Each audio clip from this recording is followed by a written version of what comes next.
እንትና ትበላ ይሄኛው በድርድር መመለስ ይችላል። አንተ ኮን እየቆራረጥ የምትፈልገውን መርጠህ እንትን ነው ያልከለው። ህወሓት መች ነው ፕሪቶሪያ ፈርሷል? ህወሓት መች ነው ፕሪቶሪያ ፈርሷል ያለው? አሁን ባለው ሁኔታ ዶክተር ደብረጽዮንና ዶክተር አብይ ቁጭ ብሎ ተነጋግረው የትግራይ ፖለቲካ የሚፈታ የሚችልበት ሁኔታ ያለ አይመስልም። በጣም ከቲፒኤልኤፍ አፍቃሪነት የተነሳ ምን እንደታወጀ እንደዚህ አይነት አዋጅ እኮ ኢትዮጵያ ውስጥ እኮ ታውጇል ወይ? ይሄን እኮ አዋጅ እኮ የሚያውጁት እኮ ሰሜን ኮሪያ እኮ ነው እኮ።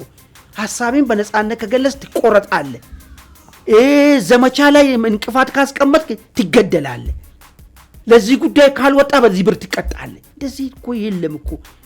አንዳንድ ሰዎች ብቻ በቃ በቲፒኤልኤፍ ፍቅር ብቻ ስለታወሩ ይህን እንኳን ለመተቸት አልደፈሩ። ትጥቅ ላለመፍታቱ ቲፒኤልኤፍን ተጠያቂ ያደረግ እና ማንም ጠይቅለት ፌደራል መንግስት ነው። ምንድነው ፌደራል መንግስት? አስፈቺ ነው ፌደራል መንግስት? እሺ አስፈቺ ነው ወይ? አንዱ እንትን ነገርኩ እኮ በምርኮ አይደለም። ይኸውልህ እዚህ ጋር በምርኮና በፌደራል እኮ የምንፈታው እኮ ራሱ እኮ ፌደራል ያስረክባል። ከዛ የሰማ ነው እንጂ እኔ ዶክተር ደብረጽዮን ቀጥታ ስልክ የለኝም ወይ ኮንታክት የለኝም አብሬ የምንገናኝበት። ኦባሳንጆ ይዞ የመጡት ውይይት እኔ በግሌ የምረዳው ነገር የድርድር ምዕራፍ የምናምን ብቻ ሳይሆን እነ ዶክተር ደብረጽዮንን ቀጣይ የሚመጣው አደገኛ ነገር ስለሆነ ራሳችሁን ወደ ህግና ስርዓት መልሱ። ወደ ህግና ስርዓት ለዛ ለማለት እኮ ፍንጭ ማግኘት አለበት። አሁን ኦባሳንጆ እንደዛ ብሏል ብለ ግምትን ለማስቀመጥ እኮ የሆነ ፍንጭ ያስፈልጋል። ለዚያም ፕሪቶሪያል የቱ ጋር ነው ያለው ብለ ብትፈልግ ፕሪቶሪያል የለም። ለዚህ ነው ፕሪቶሪያ በሌለበት ነገር ላይ ኦባሳንጆ ምን ሊያረጉ ሄዱት? በካዛንቺስ ሴቶች አደባባይ ማስረከባችንና በእንግሊዝ ኤምባሲ ሽያጭ ማጠናቀቃችን ይታወቃል። አሁን ደግሞ ቡልጋሪያ ላይ አፓርትመንትና የንግድ ሱቆችን ይዘን መጥተናል። ከባለ 1 መኝታ 81 ካሬ እስከ ባለ 3 መኝታ 182 ካሬ በካሬ ዋጋ 89,000 ብር እንዲሁም የንግድ ሱቆቻችንን ከ20 ካሬ ጀምሮ በ10% ቅድመ ክፍያ እስከ 25% ቅናሽ አድርገን ከ50% የባንክ ብድር ጋር አመቻችተን እየጠበቅነዎት ነው። ያስታውሱ፣ ይህን ዋጋ ለመጀመሪያዎቹ 10 ደንበኞቻችን ብቻ ያወጣነው ነው። ለበለጠ መረጃ ታች ባለው ስልክ ይደውሉልን። ክቡራቶች ሰላምታችን በያላችሁበት የዓለም ዳርቻ ደረሳችሁ። የተወደዳችሁ የአንድ አፍታ ሚዲያ ቤተሰቦች ከአንድ አፍታ ወደ እናንተ የሚደርሱ የአንድ አፍታ ኢንሳይድ ዝግጅታችን ተጀምሯል። ሰሞነኛ ጉዳዮችን በተመለከተ ከአማኑኤል መንግስቱ ጋር እንወያያለን። እናንተም እንግዲህ ሀሳብ አስተያየታችሁን እየሰጣችሁን አብራችሁን ቆዩ። አማን እንኳን ደህና መጣ። በርካታ ጉዳዮችን ነው የምናነሳው። ማዕከላችን የሚሆነው የሰሜን ኢትዮጵያ አካባቢ ስላለው ወታደራዊ ትርምስና አንዳንድ የድርድር ጉዳዮች እንደዚሁም ደግሞ ጽምዶ ላይ ያነጣጥራል። ጽምዶ ቀስ በቀስ ነገር እያመጣች ነው፣ መዘዝ እያስከተለች ነው ሊባልም ይችላል። ምናልባትም ቀጠናዊ ወደ ሆነ ጥምረትም ማደጉን አሁን ላይ ፍንትው ብሎ የታየ ጉዳይ ሆኗል። የጠቅላይ ሚኒስትር ጽህፈት ቤት ባለፈው ሳምንት እንደዚሁም በተመሳሳይ ፊልድ ማርሻል ብርሃኑ ጁላም ባለፈው ሳምንት ይህን ጽምዶን በተመለከተ በይፋ ተናግረዋል። ጽምዶ ምንድነው ዓላማው፣ እነማን ናቸው ምናምን የሚለውን ጉዳይ በተመለከተ አንስቷል። በተቃራኒው ደግሞ በሻዕቢያ በቲፒኤልኤፍ በኩል ጽምዶን በተመለከተ የሚነገሩ ነገሮች ደግሞ ሌሎች ከዛ በተቃራኒ የሆነ ጉዳይ ነው። ጌታቸው ረዳና አምባሳደር ሬድዋን ሁሴን የደህንነት ሹሙ ከሰሞኑ አልጀዝራ ላይ ጽሁፍ አሰራጭተው ነበር። ምናልባትም በቀናት ልዩነት ውስጥ ቲፒኤልኤፍ መጠነ ሰፊ ጥቃት ለመክፈት ዝግጅት መጨረሱን ከጀርባው ደግሞ ጽምዶ በሚል የሀገር ውስጥ እንደ ፋኖ ያሉ ኃይሎች እንደ ሱዳን፣ ኤሪትሪያ እንዳሉ ያ ጽሁፍ ይከሳል። በእርግጥ መሬት ላይ ያሉ ክስተቶችም ወታደራዊ እንቅስቃሴዎችም በቅርቡ ጥቃቶች ሊከፈቱ እንደሚችሉ ያሳያሉ። ወንበር ተለቆለት ወደ ፓርላማ የገባው በብልጽግና በጎ ፍቃድ ወደ ፓርላማ የገባው ኢዜማም እንግዲህ ህወሓት ላይ እርምጃ ወሰዱልኝ የሚል ጥያቄ ተማጽኖ አቅርቧል። ያንንም ጉዳይ እንፈትሻለን። ከዚህ አስቀድመን ግን ኦሉሴጉን ኦባሳንጆ ተመልሰዋል። የፕሪቶሪያ ሰላም ስምምነት እንዲፈረም ከፊት ከነበሩ ሰዎች አደራዳሪዎች መካከል አንዱ ኦባሳንጆ ናቸው። መቀሌ ገብተው ነበር። ነገር ግን የእሳቸው መቀሌ መግባት ለምንድን ነው መቀሌ ሊጓዙ የቻሉት? የፌዴራል መንግስት ይህን ጉዳይ እንዴት ነው የሚመለከተው? ለምንስ ወደዚያ እንዲሄዱ ተደረገ? ከዚህ በተጨማሪም ይሄ ነገር እነ ጌታቸው ረዳንና እነ ጀነራል ጻድቃንን ሊያስደስት የሚችል ጉዳይ አይደለም። ለምን የሚለውን እንግዲህ በውይይታችን የምናነሳ ይሆናል። ተመልካቾቻችን እስቲ በእነዚህ ርዕሰ ጉዳዮች ላይ እናንተም ሀሳባችሁን ስጡን። እስከዛ ግን አማን ያንተን ሀሳብ እንስማ። በተለይም የኦባሳንጆ የጉዞ አላማ ምን ነበር? በእርግጥ ድርድር በሁለቱ ኃይሎች መካከል ውይይት እንዲጀመር ታልሞ ነው ወይ ኦባሳንጆ ወደ መቀሌ የተጓዙት የሚለውን ነገር እናንሳ። አመሰግናለሁ ዘሩ። እንግዲህ ኦባሳንጆ ወደ መቀሌ መጓዛቸው ብዙ ሰዎች ጋር ግርታ ፈጥሯል። ግርታ የፈጠረበት ምክንያት ደግሞ እንዲሁ ሳይሆን ኦባሳንጆ ከዚህ በፊት ከተለያዩ ከአሜሪካም ተወካይ የነበረበት ሆኖ በመንግስትና በህወሓት ኃይሎች መካከል ድርድር እንዲካሄድና ተኩስ አቁም እንዲፈርሙ ቀጣይ ደግሞ ችግሮቻቸውን በሆነ ፕሮሲጀር እንዲፈቱ በግንባር ቀደም ካግባቡ ሰዎች ውስጥ አንዱ ናቸው። ነገር ግን ያ የተግባቡበት የፕሪቶሪያል ስምምነት የሚባለው ኮምፕሊትሊ በፈረሰበት ሁኔታ የፕሪቶሪያል ስምምነት ጋራንቲ የሚባለው ትልቁ የመጀመሪያ ነገር ጊዜያዊ አስተዳደር ትግራይ ክልል ላይ ጊዜያዊ አስተዳደር እንዲቀመጥ፣ ያ ጊዜያዊ አስተዳደር ደግሞ ቀጥሎ ለምርጫ ሁኔታዎችን አመቻችቶ በምርጫ የትግራይ ህዝብ ለመረጠው አካል ወደ ህጋዊ አስተዳደር እንዲሻገር ነበር። ነገር ግን አሁን የተፈጠረው ነገር ምንድነው? ጊዜያዊ አስተዳደሩ ሙሉ ለሙሉ የተሰረዘበት፣ በሌላ አነጋገር ምን ማለት ነው? ፕሪቶሪያል ስምምነት ሙሉ ለሙሉ የፈረሰበት። ፕሪቶሪያል ስምምነት ያኔ ሲመቻች መጀመሪያ የተቀመጠው ምን መቃብር ላይ ሆኖ ነው? ከዚህ በፊት ህገወጥ ምርጫ የተካሄደው መቃብር ላይ ነው ስምምነቶቹ የተፈረሙት። ምን ማለት ነው? በሌላ አነጋገር መቃብሩ ምርጫው ቮይድ ነው የሚለውን ነገር ማለት ነው፣ ኢንቫሊድ ነው የሚለውን ነገር ተቀብሎ ነው። ከዛ በኋላ በዛ መሰረት የተቋቋመው መንግስት ፈራሽ ነው የሚለውን ነገር፣ ምክር ቤቱ ፈራሽ ነው፣ ይሄ ሊተካ የሚችለው ጊዜያዊ አስተዳደር ይመሰረታል። ይሄ ጊዜያዊ አስተዳደርስ ምርጫ አካሂዶ ወደ ህጋዊ መንግስታዊ ስርዓት ይገባል የትግራይ ክልል ያለው ፖለቲካ የሚል ነገር ላይ ነው። አሁን እንግዲህ የኦባሳንጆ ወደዚህ መሄድ ምን ላይ ቆሙ ነው የሚለው ጥያቄ ሲመጣ ሁሉም ነገር በፈረሱበት የፕሪቶሪያል ምንም አይነት አሻራ በሌለበት ቦታ ላይ ሲሄዱ ግርታ የፈጠረው ነገር ምንድን ነው? ኦባሳንጆ ለምንድን ነው የሄዱ የሚለው ነገር ነው። አዲስ ድርድር ሊያስጀምሩ ነው? የነበረው ነገር ሊያስቀጥሉ ነው?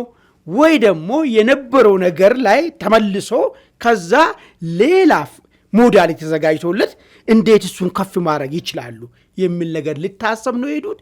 ወይስ የመጨረሻ ማስጠንቀቂያ በመንግስት በኩል የተላከው ማስጠንቀቂያ ሊያደርሱ? ምን ማለት ነው ማስጠንቀቂያው? ወደ ህግና ስርዓት ልትመለሱ ይገባል። ከዛ በኋላ ያለውን ጥያቄ ስምምነቱ ላይ ተቀምጦ ተግባራዊ እንዳይሆን መንግስት ያደረገው ነገር ካለ እንጠይቃለን። ወይ ደግሞ በጉዳዩ ላይ አዲስ ድርድር እናካሄዳለን ካላችሁ በጉዳዩ ላይ ተንተርሰን ሌላ ድርድር መቀጠል እንችላለን። ነገር ግን ወደ ህግና ስርዓት መመለስ መቻል አለባቸው የሚለውን ነገር ሊነግሯቸው ነው የሄዱት የሚል ግምት የብዙ ሰዎች ነበር። በኋላ ግን የወጣው ነገር ምንድን ነው? አንድ ፍንጭ የወጣች ነገር አለ። ለመነጋገር አዲስ አበባ ኑ ብትባሉ ትመጣላችሁ ወይ? አይ ሁለተኛ ወገን ባለበት ነው የምንነጋገረው የሚለው ነገር ነው። አሁን ይሄኛው ምንድን ነው የሚያመላክተው ማለት ነው?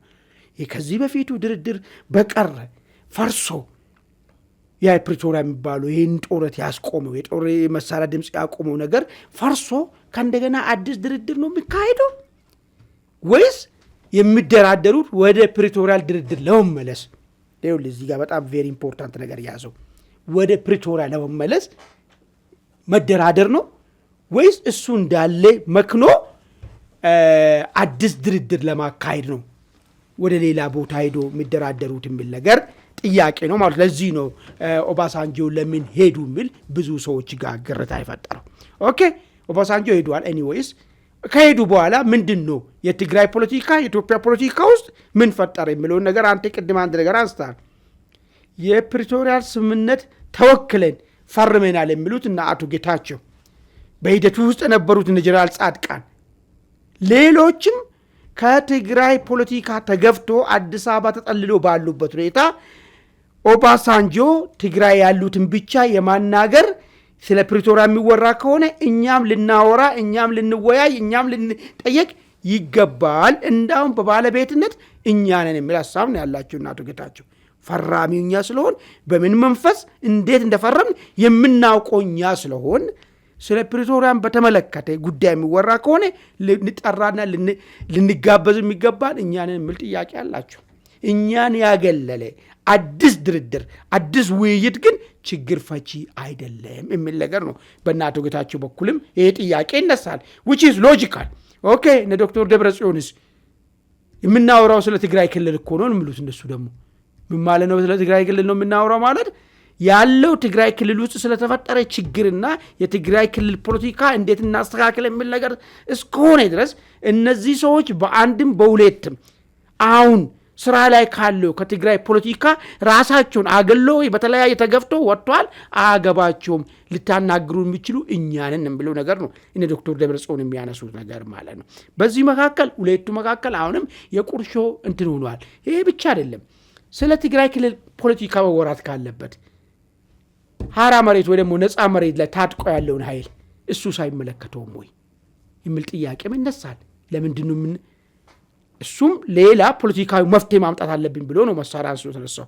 መስተካከል ያለበት ነገር አለ ብሎ ስለሚያስብ ማለት ነው እሱንም ያገለለ ንግግር ማድረጉ ለትግራይ መፍትሄ ይሆናል ወይ ይሄን ሁሉ ነገሮችን ስታያቸው አይ ኦባሳንጆ ይዞ የመጡት ውይይት እኔ በግሌ የምረዳው ነገር የድርድር ምዕራፍ የምናምን ብቻ ሳይሆን እነ ዶክተር ደብረጽዮንን ቀጣይ የሚመጣው አደገኛ ነገር ስለሆነ ራሳችሁን ወደ ህግና ስርዓት መልሱ ወደ ህግና ስርዓት ለዛ ለማለት እኮ ፍንጭ ማግኘት አለበት አሁን ኦባሳንጆ እንደዛ ብሏል ብለ ግምተን ለማስቀመጥ እኮ የሆነ ፍንጭ ያስፈልጋል አሁን የኦባሳንጆ ንግግር ላይ የወጡ ቪዲዮዎች አሉ ኦባሳንጆ የተናገሩት አለ እና አዲስ ዓለም ቤሌማ የተናገሩት አለ የትግራይ ሚዲያዎች የሰሯቸው ዘገባዎች አሉ እዛ ተገኝተው ከነዛ አንፃር ተገምግሞ ነው አንድ ትንታኔ የሚቀመጠውና ከዛ በመለስ ግምተን የምታስቀምጠው ምን አይነት ፍንጭ አሁን አንተ ኦባሳንጆን ቲፒኤልኤፍን ለማስጠንቀቁ ምን አይነት ፍንጭ አይታል ይሁን እኮ እሱን እኮ ሳነሳለ ድርድር ለማካሄድ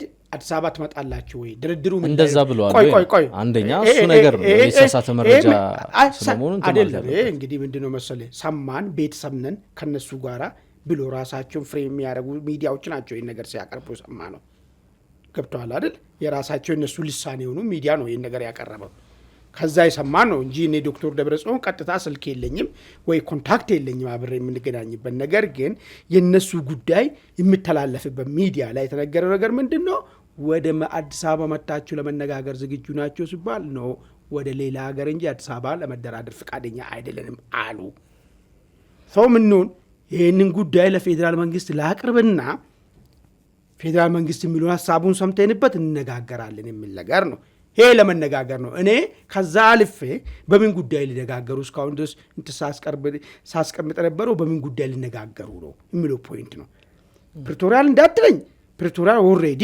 ጠፍቷል ፕሪቶሪያ የተመሰረተው ከዚህ በፊት የነበረው ምክር ቤትና ምርጫን ይገወጥ ነው ብሎ ጊዜያዊ አስተዳደር መስርቶ ነው የፕሪቶሪያል መሰረቱ ማለት ነው ከዛ በኋላ ተፈናቃይ ያለ ከዛ በኋላ ትጥቅ መፍታት አለ ምናምን አለ ዋና መሰረቱ ግን የነበረው አስተዳደራዊ ስትራክቸር አፍርሶ ነው ጊዜያዊ አስተዳደር የሚባል እስከዛ ድረስ ይቆይ የሚል ነገር አስቀምጦ አሁን ይሄ ጊዜያዊ አስተዳደርን አፍርሶ ከዚህ በፊት የነበረውን ምርጫና ምክር ቤትን ይዞ በዛ መንግስት ተመስርቷል ትግራይ ክልል ውስጥ ፕሪቶሪያል አለ ወይ ብለህ ከጠየቅ የለም ፕሪቶሪያል ትግራይ ክልል ውስጥ ስለዚህ አሁን ኦባሳንጆ ሊያደራድሯቸው የሚችሉ በምን ግራውንድ ላይ ነው ለዛ ነው ቅድም ያልኩ አዲስ ድርድር ነው ወይ ግን የጠየቅኩን ሳትከዋ አሁን የጠየቅኩን ጥያቄ እኮ እያልኩ ያለሁት አሁን ኦባሳንጆ በእኔ ግምት ያስጠነቀቁ ይመስለኛል ቲፒኤልኤፍን ወደ ህግ ተመለሱ የሚመጣው አደጋ ከባድ ነው ብሎ ነው አሁን ለሱ ያለ ማለታቸው የሆነ ፍንጭ ነገር ስጠኝ ይኸውልህ እኮ ነው ደረደርኩልህ እኮ የመጀመሪያ ፍንጮች አይደሉም አሁን እኮ እያሳየኸኝ ያለው ነገር ኦባሳንጆ ቲፒኤልኤፍን ለማስጠንቀቁ ፍንጭ የሚሆኑ እኔ ትንተና ነው እኮ የምሰራው እኮ መጀመሪያ ነጥቡ ስለ ፕሪቶሪያ እነጋገራሉ ወይ ብዬ ፈለግኩ ፕሪቶሪያ ሊነጋገሩ የሚችልበት ፕሪቶሪያ ግራውንድ የለም አልኩ ምክንያቱም ደግሞ ዝርዝር ያስቀመጥኩልህ ኦኬ አዲስ ድርድር ውስጥ ሊገቡ ይችላሉ ከተባለ አዲስ ድርድር ደግሞ የህወሓትም ሰዎች ብቻ የሚመለከቱ አይደለም የትግራይ ጉዳይ እስከሆነ ድረስ ፕሪቶሪያ የፈረሙ ሰዎችም ስላሉ ፕሪቶሪያ ቀርቶ አዲስ ድርድር ውስጥ የሚገባ ከሆነ እና አቶ ጌታቸው በለው ሀራ መሬት ያለው ታጣቂ በለው ይሄን ሁሉ የዚህ ጉዳይ ውስጥ ይመለከተኛል የሚል ሰው አካል ሁሉ ሂጅ አለው ወደ አዲስ ድርድር ምዕራፍ እንገባለን ከተባለ ስለዚህ አዲስ ድርድር የመሆን እድሉም ጠባብ ነው ስለዚህ በእኔ በኩል ብዬ የማስበው ነገር ሁለቱን ካልሆነ ፕሪቶሪያ ከጠፋ አዲስ ድርድር ማድረግ የሚቻልበት ሁኔታ ስላልሆነ ዶክተር ደብረጽዮንና ዶክተር አብይ ብቻ ስለተነጋገሩ የትግራይ ችግር ይፈታል ማለት አይቻልም አንባውልበት ሁኔታ ከዚህ በፊት እንኳን ፕሪቶሪያን ጎዶሎ ያደረገው የአማራ ተወካዮችን መገኘት ነበረባቸው፣ የኤርትራ ተወካዮችን መገኘት ነበረባቸው የሚሉ ሰዎች አሉ። ጎዶሎነቱን ሲያነሱት ማለት ነው። ሁኔታዎችን ደግሞ ስታይ ከዛ በኋላ የተፈጠሩ ፖለቲካ ውጥንቅጦችን ስታያቸው እውነትም ሊመስል የሚችል ነገሮች አሉት።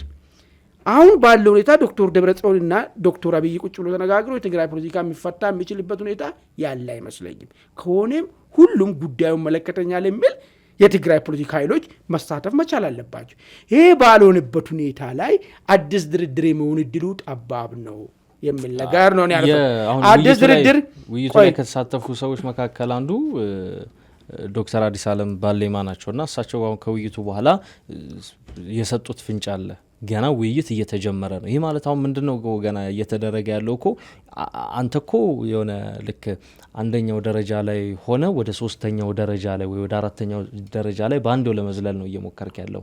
ምክንያቱም አሁን ኦባሳንጆ እያደረገ ያለው ወይም የአፍሪካ ህብረት ኮሚሽን እያደረገ ያለው እኮ ገና ሁለቱን ኃይሎች ለማቀራረብ ነው። ምክንያቱም ባለፉት ዓመታት በእነሱ መካከል ምንም አይነት መተማመን አልነበረም። የፕሪቶሪያ ስምምነት ደግሞ አንዱ ነገር ሲያስቀምጠው ነገር ቀስ በቀስ በሁለቱ ኃይሎች መካከል ያለው መተማመን መፍጠር ነበር። በተለይ ደግሞ ባለፉት 1 እና 2 ዓመታት ደግሞ ሁለቱ ኃይሎች እንዳይተማመኑ ሁለቱም በሴራ ሲጠላለፉ እና አደገኛ ወደሆኑ እርምጃዎች ውስጥ ሲገቡ ነበር። ይሄ ነገር ሳይፈጠር ማስጠንቀቅ ውስጥ ገብቷል እና የሚለው ነገር ለኔ በጣም ነው። ፕሪቶሪያ አለ ቆይ ወደዛ እንመለስ። አሁን ደግሞ አንዳንድ ጠያቂ ሊሆንልህና ፕሪቶሪያ አለ፣ ፕሪቶሪያ ስምምነት አለ በአንድ እይታ የለም። ጠቅላይ ሚኒስትሩም እኮ ተናግረዋል። ስለዚህ ፕሪቶሪያ ከሌለ ስለ ጻድቃን ተው፣ ፕሪቶሪያ ከሌለ ፕሪቶሪያ እንዳይኖር ያደረገው ጠቅላይ ሚኒስትሩ ከጻድቃን ጋር ደራደር ነው ማለታቸው ነው ወይስ ፕሪቶሪያ የተመሰረተበት ዋና መሰረቱ ንጣፉ ማለት ነው ከዛ በፊት የነበረው ህገወጥ ምክር ቤት ህገወጥ ምርጫ ተግባራዊ መሆኑ ነው? የትኛው ነው ፕሪቶሪያ አለመኖሩ የሚያደርገው? ሁለቱም እንትኖች ከመሃል ነው የጀመሩት። የጠቅላይ ሚኒስትሩ ንግግር ማንሳትም እንደዚሁም የቲፒኤልኤፍም መሀል ላይ ያለውን ውሳኔ ማንሳት ከመሀል የተጀመረ ነው። መጀመሪያውኑ ፕሪቶሪያ ያለው የለም ለማለት መጀመሪያውኑ ሁለቱ ኃይሎች ፕሪቶሪያ ላይ ሲቀመጡ ከፕሪቶሪያ ምን ለማግኘት አስበው ነው የተቀመጡት የሚለው ነገር ማንሳት ተገቢ ነው። አሁን ጌታቸው ረዳ አልጀዝራ ላይ ጻፉት ጽሁፍ ላይ ምንድነው የሚለው ጊዜያዊ ዘላቂ ተኩስ አቁም ሳይሆን ጊዜያዊ ተኩስ አቁም የሚፈልጉ ነበሩ ቲፒኤልኤፎች ውስጥ ብለው ተናግረዋል። በፌዴራል መንግስቱ መካከል ትንሽ ጊዜ ለመግዛት እፎይታ ለመውሰድ ይመስል ነበር ገና ከመጀመሪያው። አሁን ለምሳሌ ቲፒኤልኤፍ እኮ ፕሪቶሪያ በተፈረመ በአንድ ወር ውስጥ እኮ የፌዴራል መንግስት ከፍተኛ እንትኖች መጥተው እኮ ሲናገሩ ነበር እኮ ቲፒኤልኤፍ ይኸው ትጥቅ ፈቷል፣ ፕሪቶሪያ እንትን እያለ ነው ምናምን ነገር እኮ እያሉን ነበረ። የአንዱ ችግር ነው። ሁለቱም ኃይሎች በየጊዜው ሲያደርጓቸውና ሲወስኗቸው የነበሩ ነገሮችን ፕሪቶሪያ ስምምነትን አፍርሰውታል። ስለዚህ ለፕሪቶሪያ መፍረስ ፈርሷል ከተባለ ሁለቱም ኃይሎች ተጠያቂ ናቸው። የቱ ጋር ነው ለምሳሌ መንግስት ይሄን ያደረገ ፕሪቶሪያ ለምሳሌ ነው መከራከሪያ አሁን ለምሳሌ የህወሓትን ህጋዊነት መንፈግ አንድ ነው። ቆይ አንድ ጥያቄ አነሳለሁ ለኔ ማለት ነው። ስምምነቱ ጉድሎነት ሊኖረው ይችላሉ። ስምምነቱ በራሱ ችግር እንዳለበት ይነሳል። ያልተፈጸመ ነገሮች ደግሞ ሊኖሩ ይችላሉ። ነገር ግን ዋናው ስምምነቱ ንጣፉ ተለጠፈበት ስምምነት አለ። እሱ ንጣፍ መነሳቱ የፕሪቶሪያን እንደሌለ ያደርጉታል ባይ ነኝ። አሁን ቆይ አስጨርሰኝና በመሀል ላይ ቲፒኤልኤፍ የሚያቀርባቸው ክሶች ነበሩ። ተፈናቃይ አልተመለሱ፣ በጀት ተከልክዬ ምናምን የሚል ቴክኒካሊ በድርድር በዛ ማዕቀፍ ውስጥ ማለት ነው ችግራቸውን መፍታት የሚችሉበት ሂደት ነው ብዬ ነው የማስበው እንደኔ ማለት ማን ያን ድርድር መሀል ላይ አልፈልግም ሲል ነበር። ቆይ አስጨርሰኝ። ነገር ግን ቲፒኤልኤፍ የለም እኔ ፕሪቶሪያም አልፈልግም፣ ዛሬም እኔ በፕሪቶሪያ የፈረሰውን ምርጫ ህጋዊ አርግ ያለው ካለ ይሄን በድርድር መመለስ ይችላል ወይ? ይሄ ይችላል። ቆይ ይሄኛው በድርድር መመለስ ይችላል። አንተ እኮ ነው እየቆራረጥ የምትፈልገውን መርጠህ እንትን ነው ያርክ ያለው። ህወሓት መች ነው ፕሪቶሪያ ፈርሷል? ህወሓት መች ነው ፕሪቶሪያ ፈርሷል ያለው?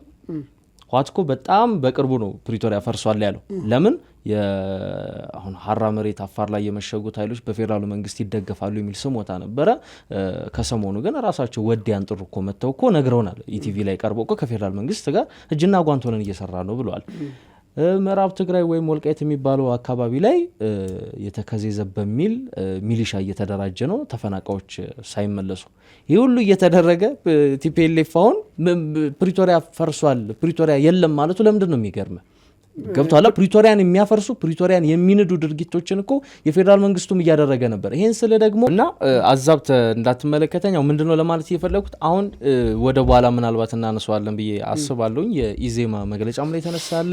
በተለይ እዚህ አዲስ አበባ የተቀመጡ የቀድሞ የህወሓት አመራር የነበሩ አሁን ላይ ግን ከህወሓት አፈንግጦ የወጡ አመራሮችም ሁሌ ተጠያቂ የሚያደርጉት አንድን አካል ብቻ ነው። ነገር ግን ለዛ ስምምነት አለመፈጸምም መክሸፍም ተጠያቂነት ያለባቸው በእኔ በኩል ሁለቱም ኃይሎች ናቸው ብዬ ነው የማስበው። በተለይ ደግሞ ትልቁ ሚና መወጣት ያለበት እዚህ ሂደት ላይ የፌዴራሉ መንግስት ነበር እና እኔ ከዛ አንጻር ሁለቱንም ተጠያቂ ነው የማደርገው እና አሁን አንተ ቅድም አሁን ወደ ቀጣው አጀንዳችን ተስበን እየገባን ስለሆነ የኦባሳንጆ ነገር ላይ ግን ኦባሳንጆ ነገር እኮ አሁን እኮ የተነሳንበት ምክንያት ኦባሳንጆ በምን ግራውንድ ላይ መቀሌ ሄዱ ነው እኮ ጉዳዩ። አሁን መከራከሪያው ነው እንጂ የፕሪቶሪያል ጉዳይ እኛ ዛሬ ፈረሰ ትላንት ፈረሰ አይደለም። አንተ በደንብ ጠንቅቃ አይ ቲንክ ፕሪቶሪያል ስምምነት አንብባል አይደል? ምንድን ነው የሚለው ፕሪቶሪያል ስምምነት? የመጀመሪያው ላይ በአንድ ወር ውስጥ ቲፒኤልኤፍ ቀላልና ከባድ መሳሪያዎችን ያስረክባል ይላል። አላስረከበም ቲፒኤልኤፍ። ማን ነው ተጠያቂ? ቆይ አላስረከበም መጀመሪያ አይደለ? ይኸውልህ ምንድን ነው መሰለህ ታውቃለህ? ጉድዊል አስገዳጅ ትጥቅ አስፈቺ አካል የለውም። በስምምነቱ ትጥቁን የምትፈታው ተሸናፊ ልክ እንደ ተሸነፈ እንደ ምርኮኛ እንደተያዘ ይዜ መሳሪያውን ገፌ ጫማውን እንደምታስወልቁ ቀበቶ እንደምታስፈታው ሳይሆን በስምምነት ነው ነገር እየተደረገ ያለው። በዚህ ስምምነት ተገዢ ሆነ በተባልኮ ሰዓት ላይ ማስረከም ነው። በመተማመን ላይ ለመልካም ለሰላም ሲባል ማለት ቲፒኤልኤፍ ይሄን አላደረገም። ኦኬ አደርግን አሁን ይሄ ራሱ ፕሪቶሪያል ፈረሰ አለ።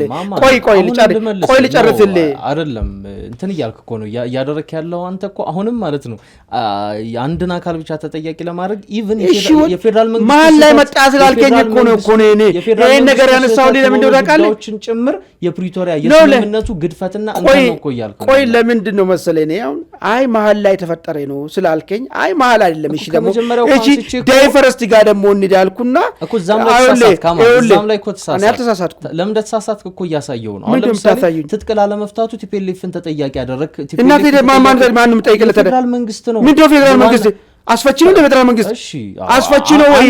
አንዱ እንትን ነገርኩ እኮ በምርኮ አይደለም። ይኸውልህ እዚህ ጋር በምርኮና በተላለም እኮ የምንፈታው እኮ ራሱ እኮ ፌደራል ያስረክባለ ያስረክባለ አሉ ያስረክባል። ይሄንን እኮ ኤዩ እኮ አመቻች ነው። ዛሬው ባሳንጆ ቲማቸውን ይዞ ሄዱት የፕሪቶሪያልን የድርድርየቱን አንተ የሚከታተሉ ወገኖችን ነው ይዞ ሄዱት። እነሱ ባሉበት ለፌደራል መንግስት ጠርቶ ያስረክባል ነው ተባለው። አላደረገም። አስረክቧል እኮ ብሎ ራሱ የፌደራል መንግስት እኮ ነገር አላደረገም። ለምን ያደርግም? ፌደራል መንግስት ቆይ ለምን አላደረገም? እሱ መልስልኝ መጀመሪያ አይደለም። እሱ መጀመሪያ መልስልኝ ለምን አላደረገም? ጥያቄን በጥያቄ አይደለም። ለምን አላ ቆይ መጀመሪያ እኮ ባለ ጉዳዩ ትጥቁን ዘፋታ የተባለው ትጥቁን ለምን ቀበረ? ፕሪቶሪያል ስምምነት ተገዢና ለፕሪቶሪያል ስምምነት መልካም ፍቃድ ያለው ቢሆን ኖሮ ቅድም እኮ መልሼ እላለሁ። ቅድም ብያለሁ እኮ እነ ጌታቸው ረዳን ጽሁፍ እኮ መልሼ ሲፈልጉ የነበሩ አንዳንድ ኢትዮጵያሊፍ እንትኖች እኮ ዘላቂ ተኩስ አቁም ሳይሆን እኮ ጊዜያዊን ነው የሚፈልጉት ይላል። ይሄ ደግሞ በአንድ ወገን ብቻ ያለ ስሜት አይመስለኝም የሚልም ጉዳይ እኮ እያነሳውልህ ነው። ከዛም ስሜት ተነስቶ ይሆናል ያልመለሱት ማለት ነው ሊሆን የሚችልበት ነው። ስለዚህ ፕሪቶሪያ አሁን እዚህ ጋር ፌደራል መንግስት በጀት ከልክሎ ምናምን የሚለውን ጫውታ አታንሳ። ቀድሞ ያለው አይደለም ያለው መጀመሪያ ላይ መፈጸም ያለበትን ነገር አልፈጸመም። ተፈናቃይ መልስ ሲባል አልመለሰም። ይኸውልህ አሁንም አንዳም ፈጻሚያና አስፈጻሚ ለምንድን ነው የምታደርገው? ሁለቱም እኮ እኩል እንትን ያለው ከዛ አልፎ ተርፎ የነበረውን ምርጫ ህጋዊ ነኝ ብሎ አመጣ። ስለዚያም ፕሪቶሪያል የቱ ጋር ነው ያለው ብለህ ብትፈልግ ፕሪቶሪያል የለም። ለዚህ ነው ፕሪቶሪያ በሌለበት ነገር ላይ ኦባሳንጆ ምን ሊያረጉ ሄዱ ምን ነገር ሐሳብ ያነሳውበትና ኦኬ ፕሪቶሪያል ከሌለ አዲስ ድርድር ሊያረጉ አስቡ ነው ወይ? ለዛ ነው ሪፖርት አይደለም እየሰራ ያለው ይሄ ዘገባ እንደምንሰራ ማለት ነው። ወደፊት ሊያይ የሚችል እውነታው ላይ ተንተርሰን ከምን አንጻር ነው ብሎ ትንተና። ለዛ ነው ቅድም አይ ምንም ፍንጭ በሌለበት ቦታ ላይ ስላልከኝ ነው ይሄን ነገር ማነሳለ።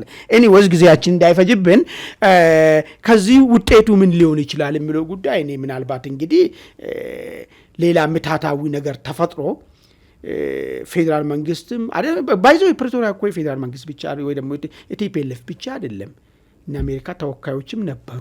ይሄንን ጉዳይ እንደ ትልቅ ለሰን ተደርጎ ኤዩ ውስጥ እኮ ቀርባል እኮ ትልቅ ዲዛስተርስ የነበረው ጦርነትን ሰተላ ያረግንበት መንገድ ተብሎ ይሄን አሁን ዛሬ አዲስ ድርድርና አዲስ እንትን ውስጥ ይገባ እንደዚህ ጫውታ ውስጥ ይገባል ብዬ እኔ አላስብም። ሊሆን የሚችለው ነገር ምንድነው የሚሆነው? ውጤቱ ምን ይሆናል? ወደ ፕሪቶሪያ እንዲመለሱ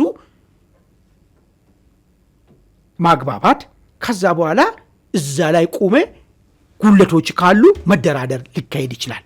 እሱ ይመስለኛል እንጂ አዲስ ድርድር አዲስ ቁጭ ብሎ አዲስ ሞዳሊቲ ወጥቶ ይደራደራሉ ብዬ በፍጹም አላስብም።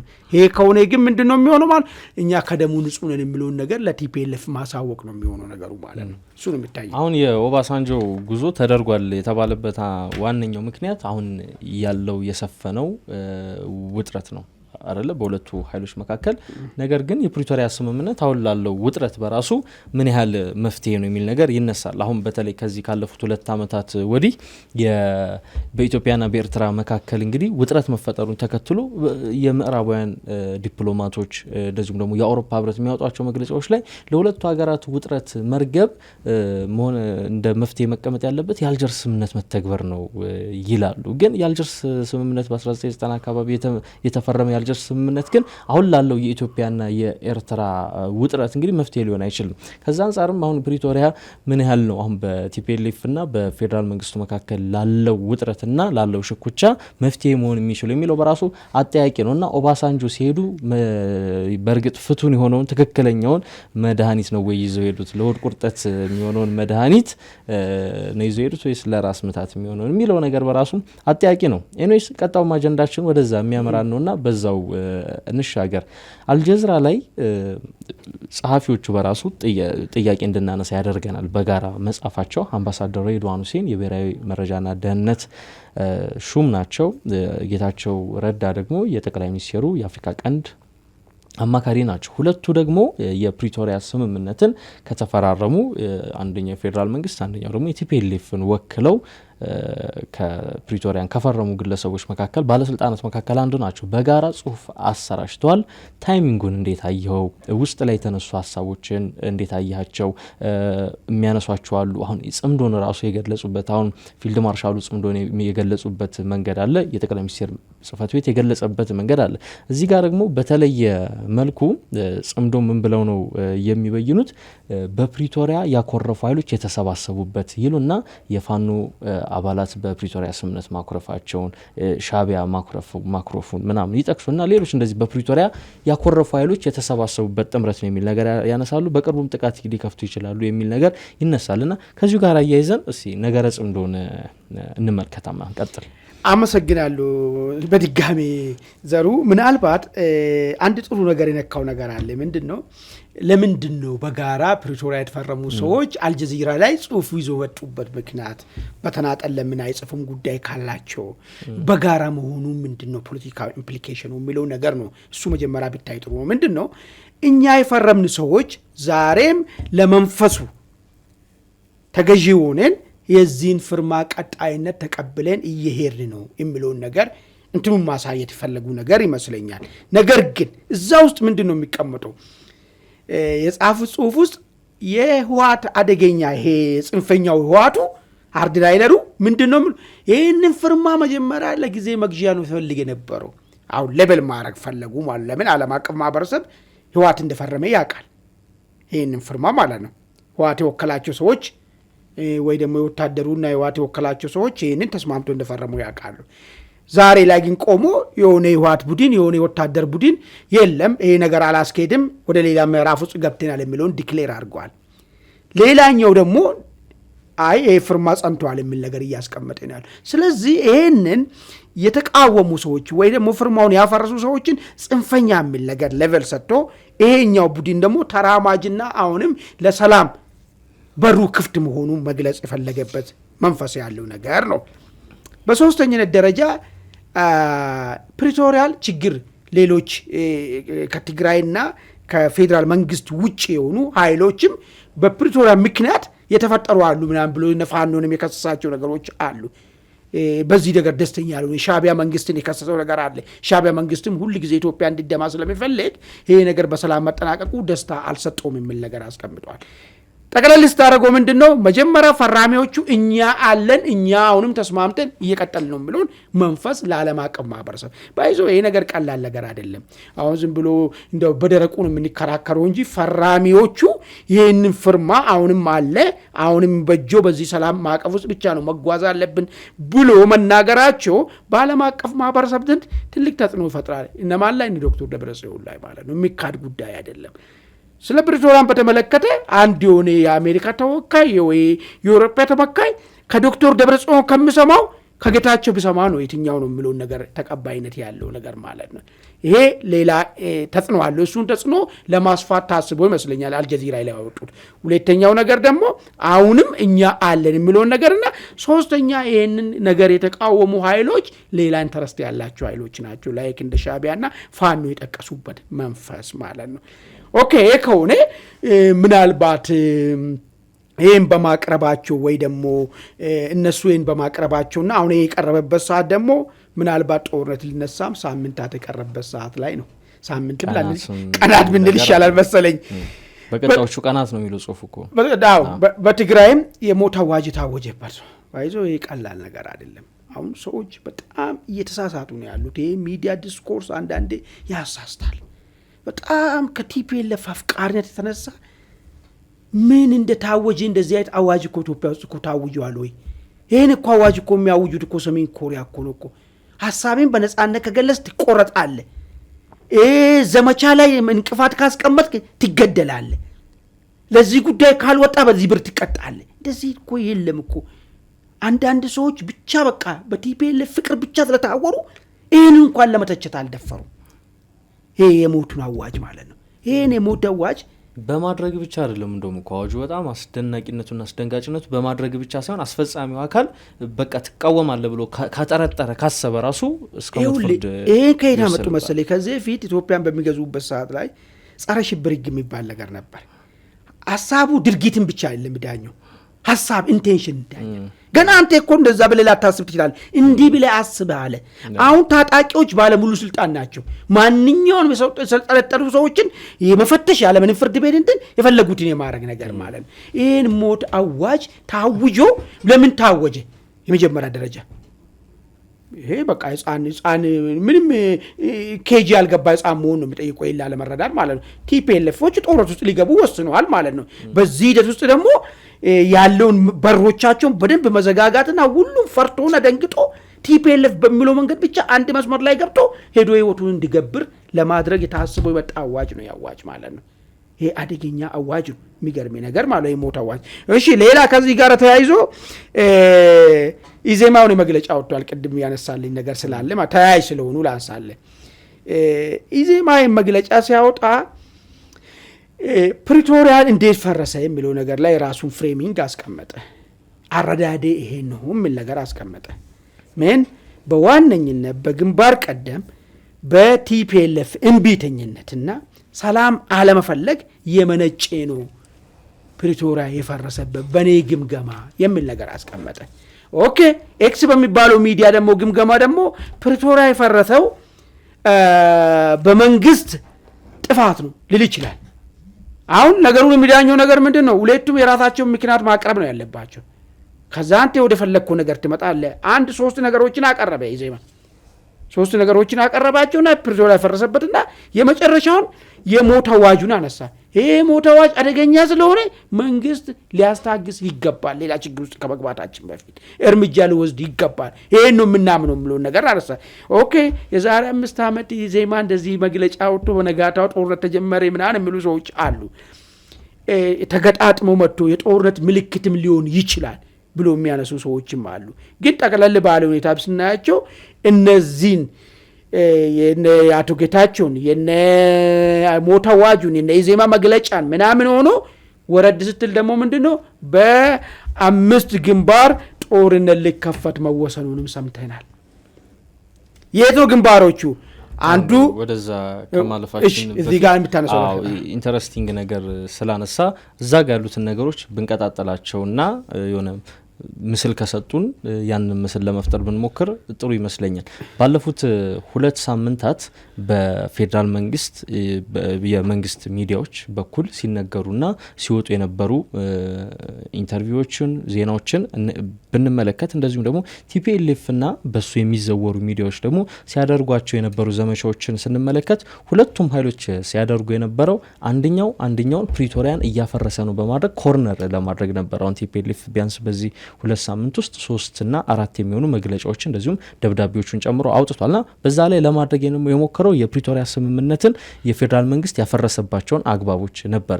በዚህ ደግሞ በፌደራል መንግስት በኩል ደግሞ ስንመለከት የተለያዩ የስምረት ፓርቲ አመራሮችን የቀድሞ የቲፒኤልኤፍ አመራሮችን የሀራ መሬት አመራሮችን በማቅረብ እንደዚሁም ደግሞ ዶክተር አብርሃም በላይም በማህበራዊ ገጻቸው ላይ በጻፏቸው ጽሁፎች የገለጹት ፕሪቶሪያን ያፈረሰው ከሌ ነው የሚል እና አሁን ይሄ ምንድነው የሚያሳየው ሌብሊንጉ ከሌን ያፈረሰው የሚለው ነገር የሚያሳይ እንግዲህ ነገ ጦርነት ብንከፍት አስቀድሞ ፕሪቶሪያን ያፈረሰው እሱ ነው የሚል አይነት ይሄ ሰበብ ለመሰጣጠት የሚመስል ነገር አለውና እሱ ነገር ያንተን ሀሳብ ለማጠናከር በጣም ጥሩ። አዎ ልክ ነህ። ግን ምንድነው መሰለኝ ቅድም ያለው ነገር አለ እንግዲህ ሁሉም የራሱ እይታ ነው የሚያውና ነገር ነው። ግን ራሽናሊ የሆነ የትኛው ነው የሚለው ነገር ነው። አሁን ቲፒኤልኤፍ እኔ ብዙ ተከራከርና ቅድም እዛ መልሰን ክርክር ውስጥ መግባት የለብንም። ያ ተመሳሳይ ነው የሚሆነው።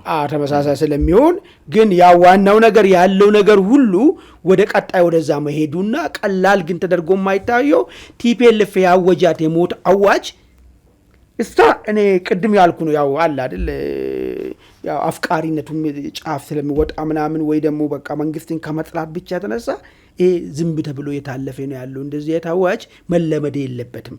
መለመድ እንደ አንድ ኢትዮጵያዊ አገሬ ቆረቆረኛል እዛ ጫፍም ጫፍ ያለው ህዝብ የኔ ህዝብ ነው ብሎ እንደሚያስብ ሚዲያም ሆነ ግለሰብም እንደዚህ አይን ነገሮች ስናይ ማውገዝ ካለብን ማውገዝ ነው ያለብን። ለምን ይሄ በምንም መንገድ ሌላ ችግር ያለበት ሰው ካልሆነ በስተቀር ይሄንን አዋጅ የሚደግፍ ያለም አይመስለኝም። ይሄ አዋጅም ምንድነው ኢምፕሊኬሽኑ ቀጥሎ ይዞ ምን ሊመጣ ነው የሚለውን ነገር በደንብ ተተንትኖ ምን አይነት ቲፒኤልኤፍ ለጦርነት 99.9 ጣጣውን የጨረሰ መሆኑን ገላጭ ነገር ናቸው። ለሚፈጠረው ጦርነት እንግዲህ በሚቀጥለው ደግሞ ምንድነው የሚባለው ፌደራል መንግስት ይሄን አድርጎ ወይ እንትና እንደዚህ አድርጎ የቲፒኤልኤፍ ልክ እንደከዚህ በፊት ሰሜን ኢዝ ላይ ተፈጸመው ነገር አለ እሱ ስነሳ አይ ቀድሞ ከበባ ተፈጽሞብናል የሚል ነገር የሚነሳ ነገሮች ነበሩ። ይሄ የሚያስኬድ አይደለም። ቲፒኤልኤፍ ከሰላም ጦርነት መምረጡን በትክክል በዋይት እንደ ብላ ቁጭ አለበታማ እንትን ነው ያለው። እሱ የግል ሀሳብ ስለሆነ ወደ ቀጣው ኤኒዌይስ የተሻለ ሀሳብ ደግሞ ካለ ማቅረብ ይቻላል። ኤኒዌይስ ካለን ሰዓት አንፃር ወደ ዞሮን ወደ ክርክር መግባት እንግዲህ ይሄ በዚህ ያለ በ6 ነው 5 ግንባር ጦርነት ለመከፈት ተወስኗል። አንደኛው በወልቃይት ግንባር የሚለው ነው። ሁለተኛ በመተማ በወልቃይት ግንባር ማለት ባይዘው የትኛው መሰለ እዚህ በማይጸበሬ በኩል ሳይሆን ሸረሪና የሚባለው በዚህ በጀርባ በማይካድራ በኩል ያለው እዛ ቦታ ላይ የአርሚ 7 የሚባለው ጦር እንትን ለማለት ዝግጅት እያደረገ መሆኑን። ሁለተኛ መተማ ከዳሪፍ አካባቢ ላይ የሱዳን ጦር መጠቃቱን ባይዘው ጊዜ ስለሌለን እንጂ ሱዳን ውስጥ ያለ ነገር ማንሳት ይቻል ነበር።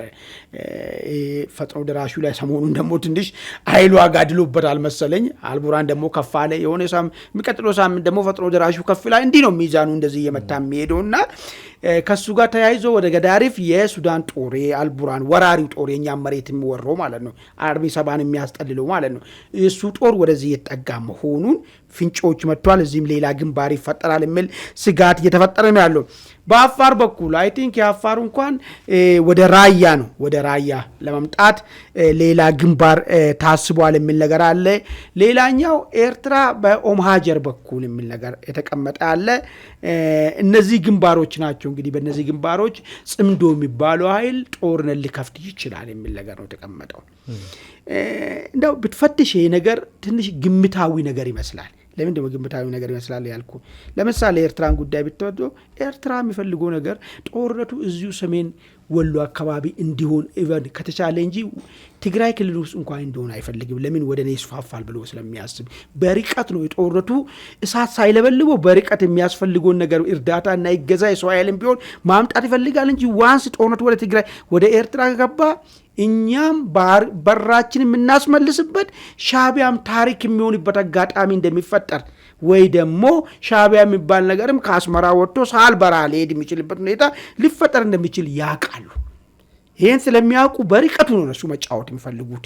ቲፒኤልኤፎችንም የሚያስጠነቅቋቸው በተቻለ መጠን ትግራይ ክልል ውስጥ ሳይሆን አማራ ክልል ውስጥ ሄዶ እንዲያደርጉ ጦርነቱ የሚፈልጉት። ስለዚህ አሁን በኦማጀር በኩል ይዋጋል ሻዕቢያ የሚለው ነገር ትንሽ ግምታዊ ይመስላል። ከሱ ግን የሚሻለው ነገር ምንድን ነው? ሰቲት ሁመራ በጀርባ በኩል ማለት ነው ምንድን ነው የሚባለው እቺ ክብሪት የምትመስል ኢትዮጵያ ካርታ ላይ ታል ሶስቱ የሚዋሰኑበት ማለት ነው። ኤርትራ በዚህ በኩል በዚህኛው በኩል ሱዳን ሆኖ በዚህ በተከዜ ጸበሉ የሚባል አካባቢ ላይ ማለት ነው። እዛ በዛ በኩል በሱዳን ውስጥ ሆኖ ሊዋጉ ግን ይችላሉ። እሱ ሊያስኬድ ይችላል። የገዳሪፍም ሊያስኬድ ይችላል። ቤኒሻንጉልም ተጠቅሷል። ባይዘው ቤኒሻንጉል is very important። ከቅርብ ጊዜ ወዲህ አርሚ 7 ኮርዶፋን ሄደዋል። ኮርዶፋን አካባቢ የተስፋፋ ስመጣ ፈጥሮ ደራሹ ወደዛ ተወስዷል። በዛው አጋጣሚ ግንባሩን በቤኒሻንጉል ብክል ከቤኒሻንጉል አመጾ መጡትን ኃይሎችን በማቀናጀት ከኦሮሞ ነጻነት ሰራዊት ጋር ለማቀናጀት ስራዎች እየተሰሩ መሆኑ ይታወቃል። ስለዚህ በዛ በኩል የመከፈት እድሉ ሰፊ ነው የሚሆነው ማለት ነው። ጠቅለል ባለ ሁኔታ ይሄ ነው ያለው። ግን ይሳካለው ብለህ ካሰብክ ዋና ሞቶሩን ብታይ በዚህም ብታይ ጫውታው ሜዳ አማራ ክልል ውስጥ የማረግ ነገር ነው። አማራ ውስጥ ደግሞ አዲስ ነገር ተፈጥሯል። ጽምዶን በተመለከተ እኛ የጎንደር ፋኖች በምንም አይነት ታሪክ ከዋድ ጋር አብረን ተሰልፈን የምንሰራበት ታሪክም የለንም፣ እምነትም የለንም። እንደዚህ አይነት እምነትም የለንም። ይሄን አሁን እያደረጉ ያሉት ትላንትና የኩታራዎች ናቸው የማያውቁት። የትግራይ ኃይሎችና የአማራ ኃይል መካከል ያለውን ቅራኔ ተቃርኖ ማውቁት ናቸው የሚል አንድ ሐሳብ ፋኖ መሳፍንት ወጥቶ ተናገረ። እንግዲህ ፋኖ መሳፍንት ሁይሲ የሚለውን ነገር ትንሽ ባክግራውንዱ ስናይ በጸረ ወያኔ ትግል ውስጥ እስከነ ልጁ እስከነ ወንድሞቹ እስከነ ቤተሰቡ ወጥቶ አምጾ ጦር አደራጅቶ ሲዋጋ የነበረ ሰው ነው። ይሄ ሰውዬ ሲሪየስ ሆነ ጥያቄ በቲፒኤልኤፍ ስርዓት ላይ ያለው አሁንም ያነሳ ያለው ነገር ምንድነው? ከቲፒኤልኤፍ ጋራ የኛ አለቆች ብለን ያስቀመጥናቸው ሱዳን የሚሄዱት ግብጽ የሚሄዱት ኤርትራ የሚሄዱት ምን ተወያይቶ እንደመጡም ግልጽ አላደረጉልንም። ግልጽ ሊያደርጉልኝ ይገባል። እኔ ለኢትዮጵያ ሕዝብና ለአማራ ሕዝብ እናገራለሁ ብለው ተናገሩ። በፍጹም ይሄ የምንታረቅበት የምንስማማበት ጉዳይ አይደለም። የማይካድራን ጉዳይ ያነሳ፣ የጭናን ጉዳይ ያነሳ፣ የቤኒሻንጉልን ጉዳይ ያነሳ፣ የራያን ጉዳይ ያነሳ። እዚህ ቦታዎች ሁሉ የረፈረፉን ኃይሎች ጋራ ተሰልፈን ዱቄት ተሸክመን የምንዋጋበት ነገር የለም ላለ ይሄ አንድ ከጎንደር ፋኖ ውስጥ። ሁለተኛ ሪል ፋኖ ውስጥ ፋኖ በሁለት ይከፈላል። ለምን መሰለህ ይሄን የሚያነሳ ከመጀመሪያው የቲፒኤልኤፍን በአማራ ላይ ያደረሰውን በደል ነው ብሎ የወጣ ፋኖና የባዴን ሰው የነበረ ብልጽግና ሰው ከስልጣንም ስለገፋው ወይ ደግሞ የነበረው አሁን ያለው ስርዓት ልክ አይደለም ብሎ ከማለት የተነሳ የገባም ይኖራል። እኩል ታዩ አይጋጭልም። አሁን ትክክለኛ ከአማራ ኮዝ አንጻር ካየ ማለት ነው። ስለዚህ ይሄ መጀመሪያውን የአማራ ኮዝ ያለው ሰውዬ ይሄን ነው ካለ ከዚህ በፊት ለዚህ መድረክ ላይ ያነሳው ነገር አለ። የሸዋና የጎንደር ፋኖች ከህወሓት ጋር ጽምዶ ፈጥሮ መዋጋትን ይቀበላሉ ወይ ብዬክ ነበር። እሱን አሁን መልስ እየተሰጠ ያለው ማለት ነው። ገና የምናየውናል በስፋት ይሄ ጉዳይ ካልተስተካከለ። ምንድነው እንደውም ያስቀመጥኩት ሲግኒፊካንት ነምበር ኦፍ ፋኖ ተገንጥሎ ጻረ ይሄ ጽምዶ ነው የሚሰለፍበት ከመንግስት ጋር የሚሰለፍበት አጋጣሚ ይናያለን ብያለሁ። እሱን የምናይበት አጋጣሚ ይፈጠራል ማለት ነው። አዎ እንግዲህ በርከት ያሉ ጉዳዮች ናቸው እየተነሱ ያሉት ከዚህ ከጽምዶ ጋር በተያያዘ እንግዲህ ሌሎች አጀንዳዎችም ነበሩ፣ ግን ሰዓታችን ይገድበናል። በተለይ ከዚህ ከጸረ ጽምዶ ጋር ተያይዞ በርከት ያሉ ጉዳዮችን ልናነሳ እንችል ነበረ። እንግዲህ የተወደዳችሁ ተመልካቾቻችን የዛሬው ዝግጅት እዚህ ላይ እንቋጭ ጥሩ ይመስለኛል። አብራችሁን ስለቆያችሁ እጅግ አድርገን እናመሰግናለን። መልካም ቆይታ።